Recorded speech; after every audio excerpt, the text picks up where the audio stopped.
Hello, I'm Dan McNulty. Welcome to another segment of Schaumburg Heartbeat.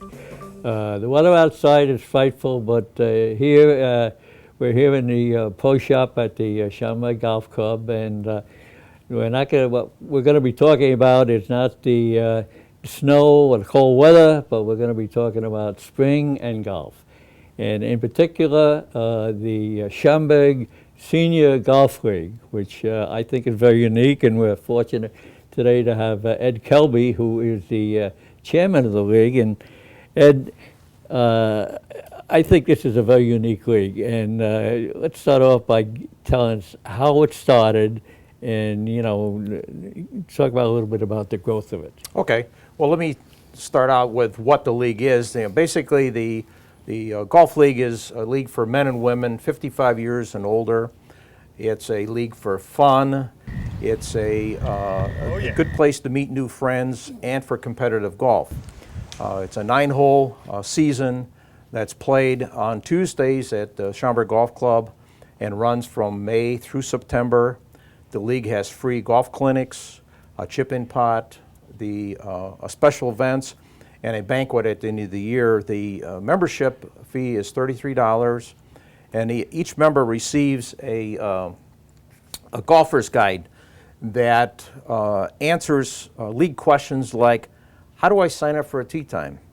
Or common golf rules questions like, my ball comes to rest in casual water on the fairway. What can I do?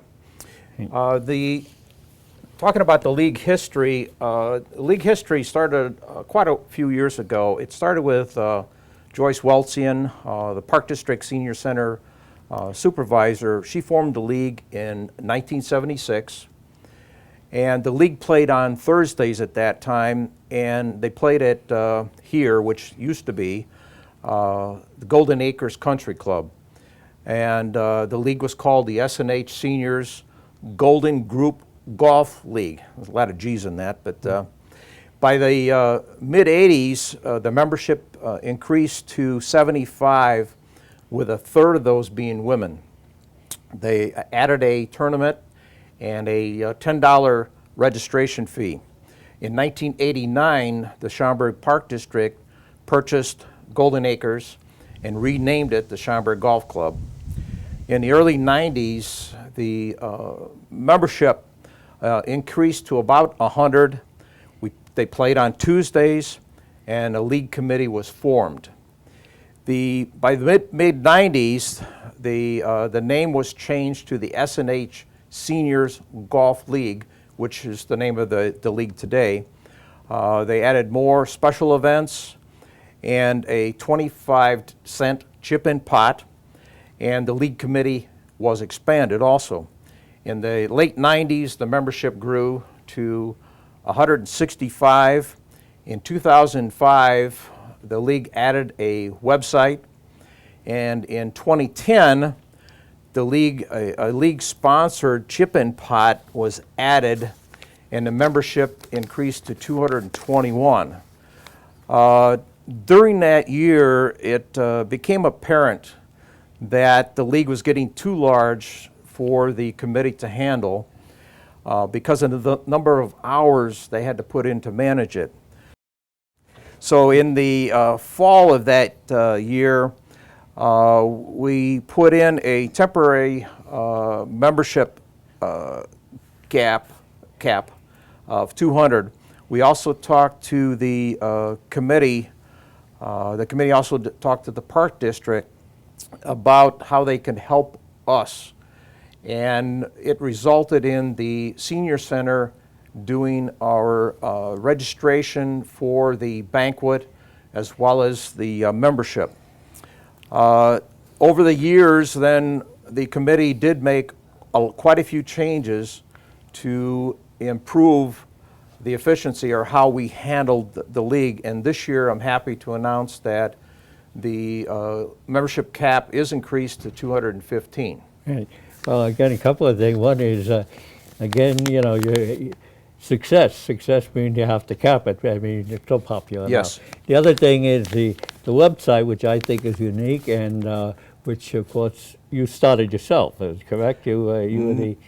No, not really. It was, like I said, Joyce actually started it, Okay. and Dick Okay. Kepke ran the league most of the time. He has, I think it was over 30 years. Right. But I'm talking about the website itself. Yes, the website. Yes, I did. And that's the thing that people should understand. If they have a computer, they can go on the website. Tell us a lot about it. You pretty much cover everything. Cover schedules and Yes. things like that. Well, a little history on the website is that before the website, the way you got your tee times or special event results was that was on a bulletin board at the SGC or CRC, and what you had to do is that if you wanted to find out your tee time, you either had to go there or call SGC or CRC for your tee times. In 2004, when I joined the league, I asked Dick Kepke, then league chair, if they ever thought about having a website, and he says yes, but they didn't have anybody that could do it. So in the fall of 2004, I started looking into building a website, and by January 2005, I had one up and running, and it basically gave us the ability to look at our tee times and look at the special event results. Right. And then over the years it evolved, and today the league has an easy to navigate website Absolutely. that gives you the tee times, the special event and chip-in pot results, player scores and handicaps, league news, upcoming events. We also have the golf clinic information. We have photos. We have the yearly archive. Right. And we even have an email account where members can send an email requesting a tee time if they'd like to play. Right. Yeah, that pretty much, it really is a terrific website. You have the pictures for every year you have the banquet, and you give out prizes and that thing, and, Right. and people show up.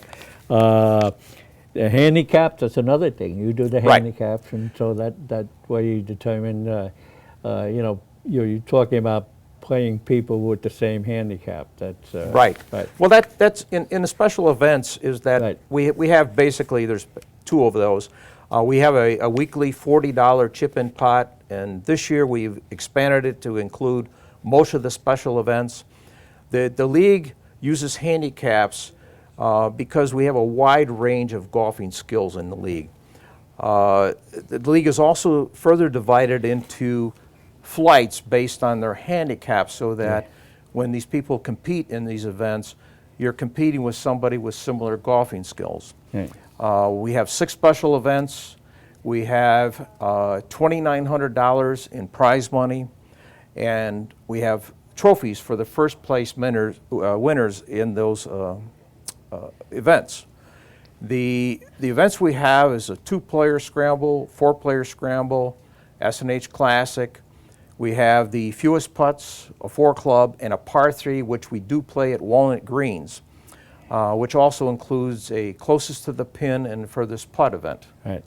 And now, one of the things coming up, you have on an organizational meeting on it's April 1st. April and, 1st. Now, what is that? That's at the CRC. That's in the CRC gym, and that's where we talk about things that will be changing this year. There are quite a few things that have changed this year, as well as expanding the chip-in pot.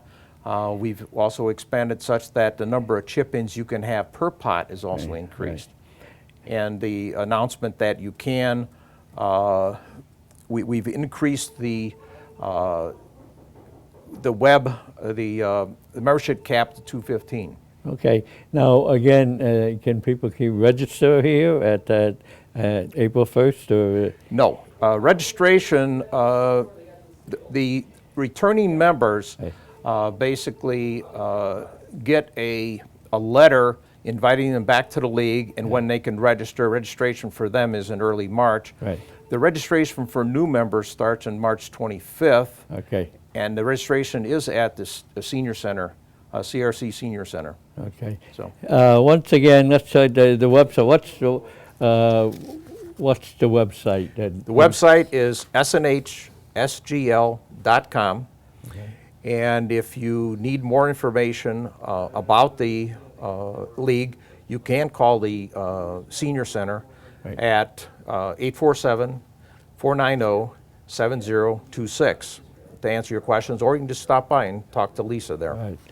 Well, Ed, this is a tremendous league, and been successful league. You're talking about it's almost 38, 40 years Yeah, in 38 existence. years. Tremendous. Yeah. And we thank you for bringing it up and remind people who are senior, the weather's not so hot right now, but pretty soon it's going to be spring. The golf course here at Schaumburg is going to be open and play. In fact, begins on, May 6th? That's the scheduled. Yes, that's May the 6th, schedule, so. assuming the snow disappears. Right. Well, we're hoping, we're expecting that, and it's something. Again, you drop at that meeting at the CRC. That's April 1st, and get a lot of information. And it's a lot of fun. Golf is a great game, and it's a very social game. You meet a lot of people, and again, thanks, Ed. You've been a real big part of this organization. Thank you, Dan. This has been another segment of Schaumburg Heartbeat. I'm Dan McNulty. Thanks for watching.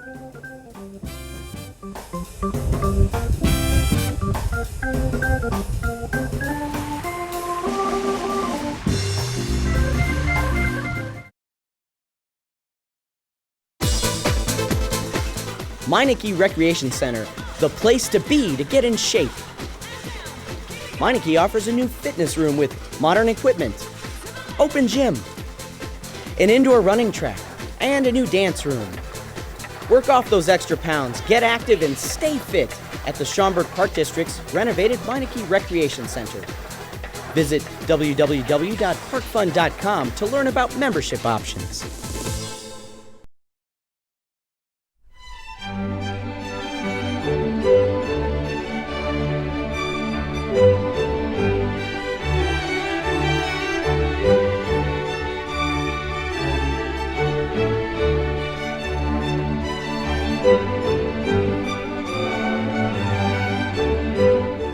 Hi, I'm Burke McDonald with Schaumburg Heartbeat.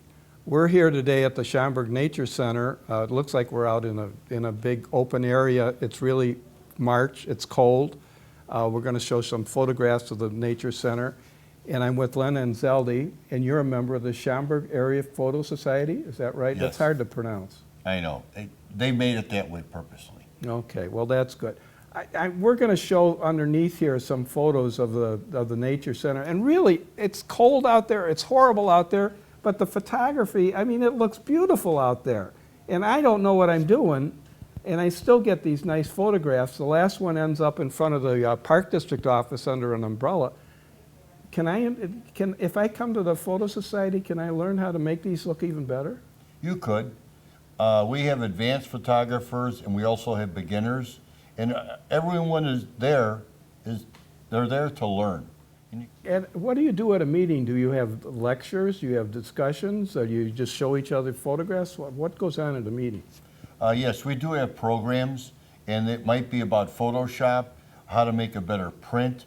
So we have like a continuing education throughout the year. We meet twice a month, and we do have the programs, and 4 times a year we do have competitions amongst ourselves. We bring in judges from different camera clubs, and our photos are judged.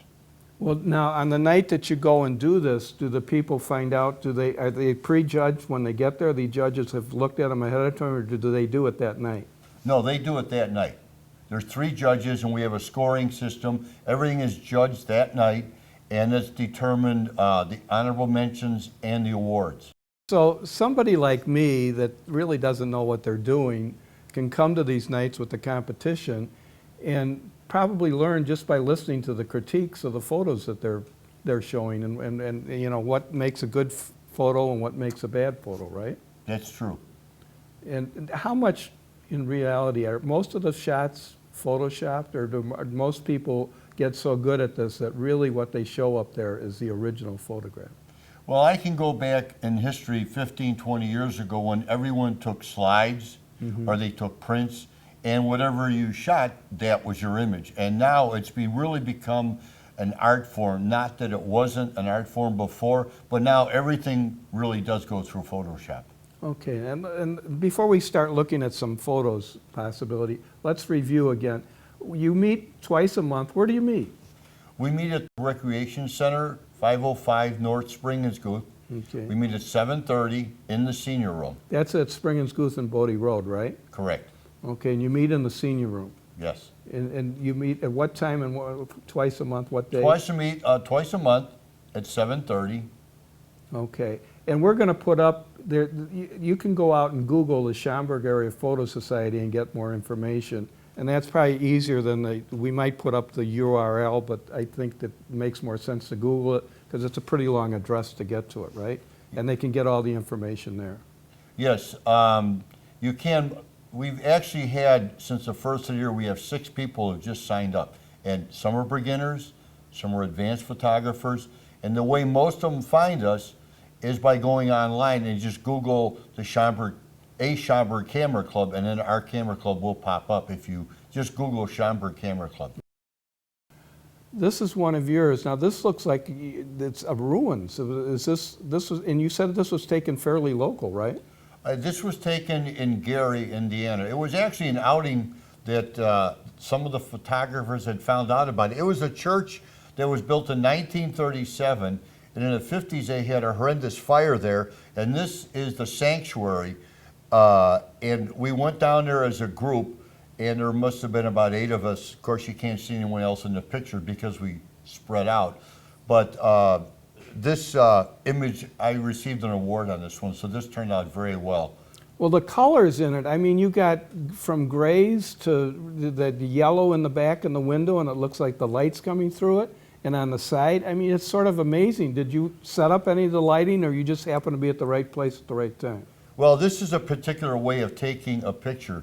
This is actually 3 pictures that you put into a program called Photomatics. Okay. And they're combined. You take a picture overexposed, one underexposed, and one correctly exposed. And in Photomatics, they're all joined together. And if something was dark, it becomes lighter. And something was light, it becomes a little bit darker. So that's why all the lighting in here does look, it looks perfect is what it does. Okay. Now you told me before we started this that this picture was taken through a window, and I would tend to think you're going to get all sorts of distortions. You said this is down in New Orleans. You want to give us a little background on this? You know, it's just one of those things. It's I tried to do it again. This is probably 4 or 5 years old, this picture. It's a mask that's inside a window, and I held the camera on an angle so not to get any distractions from the glass itself, and it just come out great. I've looked through windows year in. I've gone down Burgundy Street and all the other streets down there, Decatur Street, and I've never come up with another picture that was quite this unique. This is probably one of my favorites. This is amazing. That's what is that, an eagle with a fish? You know, a lot of people, this is an osprey. An osprey, It's okay. actually a fish hawk, but a lot of people take ospreys for hawks. They're similar, but really it's a different bird entirely. I go to Florida every year, Right. and you just have to be at the right place at the right time. We couldn't get this in Schaumburg? No. No. No, that would be impossible. And you really have to watch the trees, because these ospreys, what they'll do is they'll go over to the water, they'll grab a fish, and they'll bring it into a tree. And what they do is they eat the fish from the head down. So they'll start eating the fish from the head down, and when they're satisfied, they'll bring it back to the nest and give it to this female, because this will be the male. It's a dinner for 2.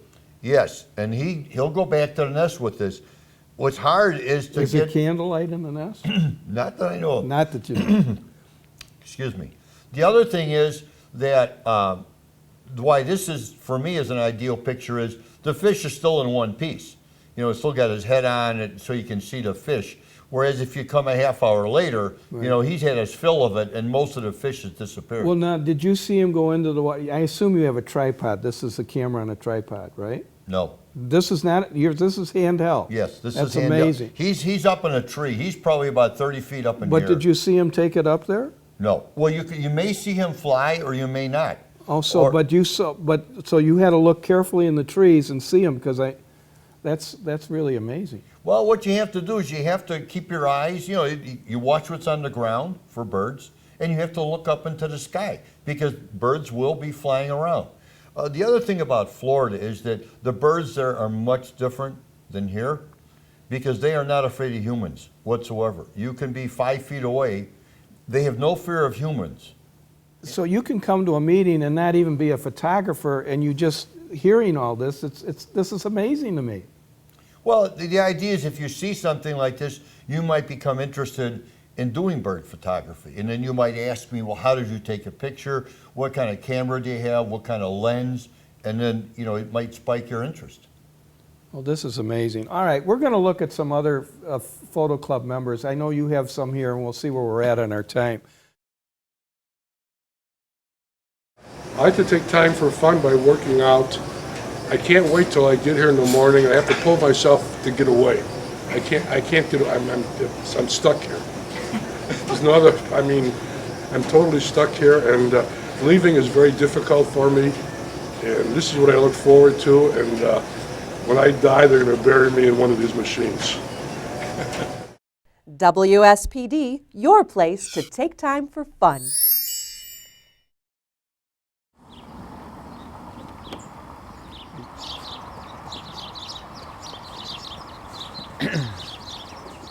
Well, now you mentioned, I want to talk about two things here real quickly. One is black and white, but you also mentioned you have outings. And with this shot here of the two cars, this was an outing that you took to Union? Yes, it was. That's at the Union Museum, the Railroad Museum, and they also had a car show the same day. So there was a lot of photographic opportunities at that outing. Okay. And now, does this lead to competition on those, or the competition they can bring in whatever is appropriate for the competition, right? Yes, the maker can bring whatever they feel, that they like. Now, here's a black and white photo of a milkweed, and to me, you're working in a whole different area when you're going to black and white, because now you got a black and white, you're working with just two colors, but when you're shooting it, it's probably in color, right? Yes. You can shoot it in color and you convert it to black and white, and you really want to see the contrast between the grays and the blacks and the whites. Now, does it make a difference if you shoot, I assume some people in the club probably still use film. Most of them use digital because everything's digital these days. Does that make a difference too when you're shooting? Well, it's funny you bring up film because really film isn't used by anyone anymore. Oh, it isn't in the club. It isn't even. No, we don't use it in the club anymore, and actually, it's gotten to be very inexpensive to use a camera that's just taking digital pictures because you don't have to buy film, you don't have to have it processed. When you get your pictures, you can download the pictures, and then you can just delete the card and just start all over. Start all over again. Without buying another card. But you want to save them on your hard drive so you have them. A lot of people save them in more than one place. They may have them on an external hard drive. They may have two external hard drives. So in case they do get lost somewhere, you have another copy. One of your photographers, Mr. Benson, has got quite a reputation. And I can see where in this photograph, it was taken in the fall, but looking at it, there's water in the front of it, there's a color, there's a sky. So you become an artist when you're doing this. Yes, Burke, and that's the whole idea. It's the composition of the picture, seeing it from different angles, taking different viewpoints. And I might also add that Bob Benson was one of the original members of the club that started in the late 70s. This started in the late 70s, and you said it started in Hanover Park, but I'm glad we got you in Schaumburg now. This cover that I'm showing here, hopefully we have it back in the office. Len, you did this cover a while ago, and you guys are really involved with the Park District. You go to a lot of different activities, right? Yes, we do. We're given a list, and then the people, the photographers, we sign up for them. And the really unique feature of it, when we do the outings, we don't know what's going to happen with the pictures. Now, the one that's on this brochure, they put it on the cover, but we don't know. I mean, it could be a year later, it could be 2 years later.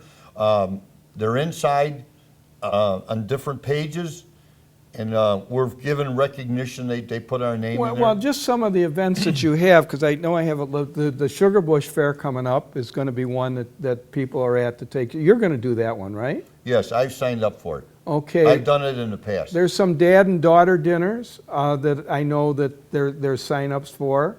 Yes. Spring Valley has a lot of different activities.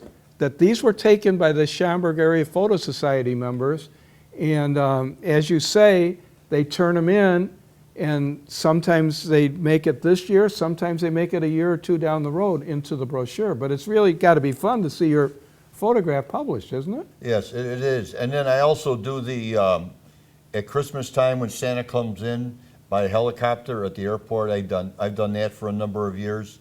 Are cameras important? Now, I know you like Nikon cameras. I happen to shoot with a Canon camera, and you know, I get picked on for it by you guys. But are you better off going with these new fancier cameras that can shoot anything, or with a basic model? What's good for cameras people thinking about? Well, you know, Burke, the thing is there's such a large range of cameras. You can get some for $300-400, and you can also buy one for $5,000.